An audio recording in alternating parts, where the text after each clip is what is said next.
We're back here on the first team, Joe DeLeone and Ryan Roberts. We are starting our first defensive tackle scouting report of the week, or just of this series. That being Jer'Zhan Newton, definitely mispronouncing that, and Michael Hall Jr. From Ohio State, Newton from Illinois. Two more stout defensive tackles. Not the biggest guys, a little bit wide, but still very talented in their own right. We're going to break these guys down very, very soon. Ryan, I want to start with Newton. You said that before we hopped on here that you've got some funny background on him. What's the scoop?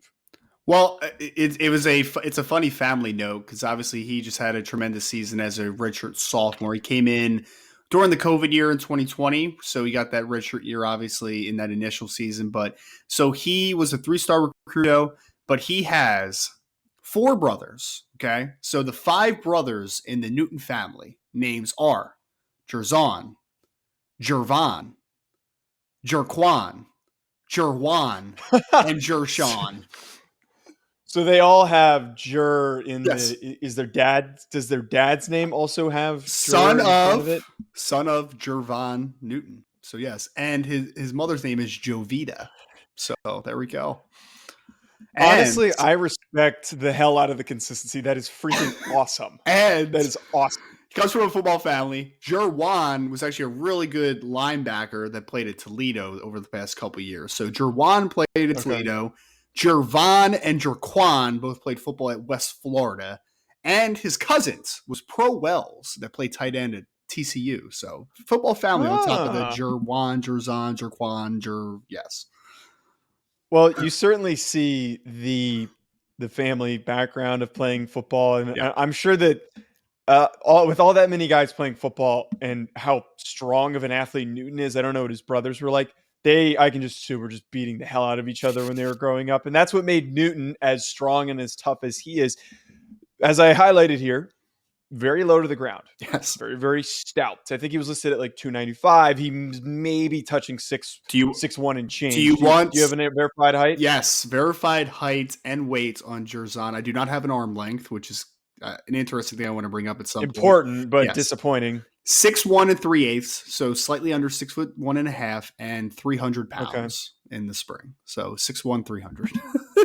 Yes, I think he plays perfectly to that description of his size because he's stout. He is hard to move because he's so low to the ground, and he's got really good strength. Like him anchoring against the run, he's going to be a 3-tech at the next level. But I think as someone who loved Kalijah Kancey, I think that this is a better profile for, I think, what Kalijah Kancey could have been because Newton can actually anchor and play and make plays against the run despite being on the shorter side. He's also a pretty good athlete. I was pleasantly surprised by the way that he got after rushing the passer and got a little bit of bend to him. Saw him get a little bit of redirection and bend going up against some of these defensive tackles, especially when they're running stunts. So a lot of potential here for a guy like Newton.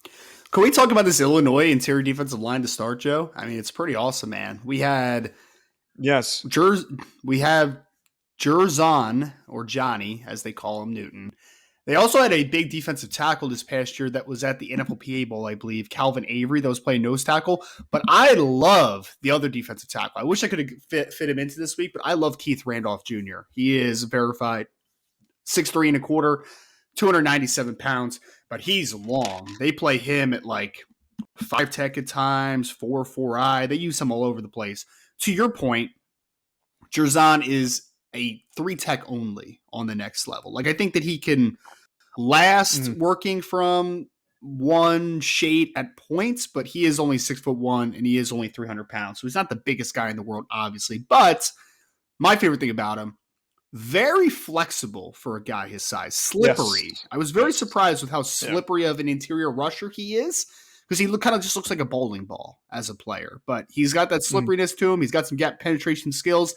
Not comparing him to this player 1-to-1 because I think that this player ended up being a Pro Bowl level player. But there's some Jarrell Casey vibes to Jer'Zhan Newton because Casey was also sawed off and just kind of a hulking dude, but quicker than you would anticipate potentially on the interior. So I like a lot of what Jer'Zhan is. I do think he's a little role specific though. I don't think that he's a guy that like if you're a team that wants to run a bunch of 3-down looks, I don't think he could do that. Like, he's not No, long no, enough to absolutely play. not. He's a 4-man exclusive 3-tech, which nothing wrong with that. Just there's going to be some limitations for teams that want to play some 3 down or play a variety of different looks up front. And I absolutely agree with that. Like, there's not a single spot on a 3-man front that he is going to succeed because he's just so low to the ground. But I think that he fits the prototype perfectly for a 3-tech in a 4-3 scheme. But what is optimistic for him is, like, this is a guy who can play every down. I don't see a reason to take him off the field because, as I was talking about, he can get after the passer. He's also got pretty good hands, and we're talking about that flexibility, which is important as a pass rusher for if you are in a little bit more space and you're stunting a little bit. The hands that he brings to it are active. They're not consistent, but I think that there's activity where he can get home, he can get some sacks, he can get some pressures. He's not just a guy who's, I'm going to drive the guard back and try and get him into the center's lap or into the quarterback's lap. He's not the type of guy. All that stuff, I was just very pleasantly surprised by how well-rounded and athletic he was for the position. And frankly, Ryan, I don't see a reason why he can't be a late first round or early second round pick with all that. Yeah. I struggle with that. Is that a little bit. too aggressive? I think that he's a little scheme specific. So I'll say it like this. Johnny Newton had a really productive last season, obviously, for Illini. 62 tackles, 14 tackles for loss, 5.5 sacks.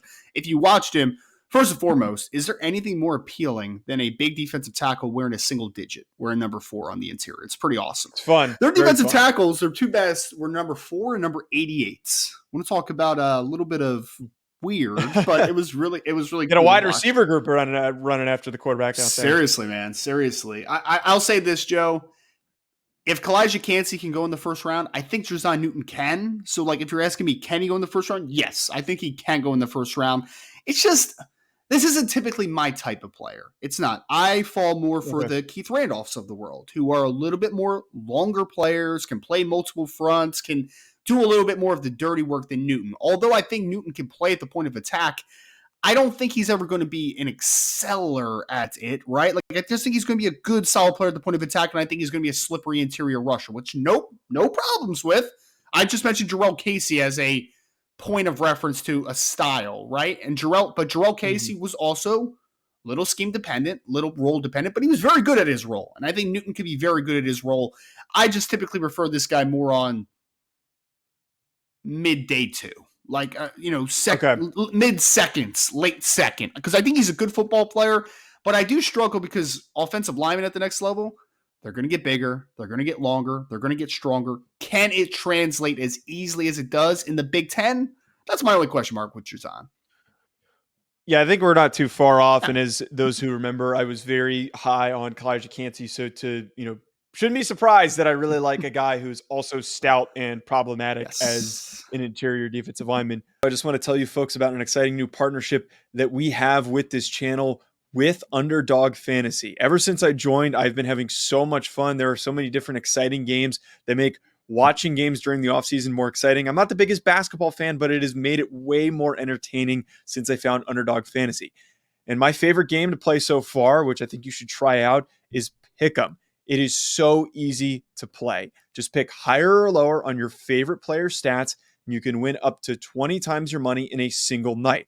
Underdog keeps it simple with their easy-to-use website and mobile apps. Pick between 2 and 5 players to fill out your Pick'em slip, get every pick right, and take home some cold hard cash. Use code HACK, H-A-C-K, HACK, like the name of this channel. Use code HACK to get your first deposit doubled up to $100 by Underdog. Go sign up. You won't regret it. You're going to have a blast. Check out Underdog Fantasy. I also want to tell you folks about our other recurring sponsor that we have on this channel, that being BetOnline, betonline.ag, which has all the updated odds, news, and anything for sports betting. It's my go-to source for when I want to be betting specifically on games. I love betting on college basketball or the NBA. Especially, again, during the offseason, always looking for more fun ways to be focused in on some of these other sports. It's betonline.ag and use promo code BELIEVE50. It's promo code BELIEVE50 to get 50% welcome bonus on your first deposit. BetOnline, where the game starts.